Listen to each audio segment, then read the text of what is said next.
പൂവൻ കോഴിയുടെ കൗശലം. പൂവൻ കോഴിയുടെ കൗശലം. പൂവൻ കോഴിയുടെ കൗശലം. പൂവൻ കോഴിയുടെ കൗശലം.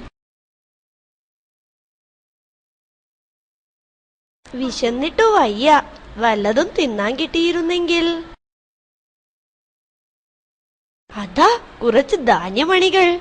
വേഗം വന്ന് കൊത്തി തിന്നാം. ഇനി അല്പം മുന്നോട്ട് നടക്കാം. അയ്യോ, അതാ അവിടെ ഒരു കുറുക്കൻ. ഇനി എന്താ ചെയ്യുക? വേഗം മതിലിന് മുകളിലേക്ക് പറക്കാം. അതാ അവിടെ ഒരു തടിച്ച കോഴി. അതിനെ എങ്ങനെയെങ്കിലും അകത്താക്കണം. വാ, നമുക്ക് ഒരുമിച്ച് കളിക്കാം. അതാരാ ആ ഓടി വരുന്നത്? ഒരു ചെന്നായിക്കൂട്ടമാണ് ഓടി വരുന്നത്. നീ അറിഞ്ഞില്ലേ? പക്ഷികളുടെ രാജാവും മൃഗങ്ങളുടെ രാജാവും സമ്മേളിച്ച വിവരം. അവരോട് എനിക്ക് വെറുപ്പാണ്. ഓ, അവന്റെ ഒരു സൂത്രം കണ്ടില്ലേ?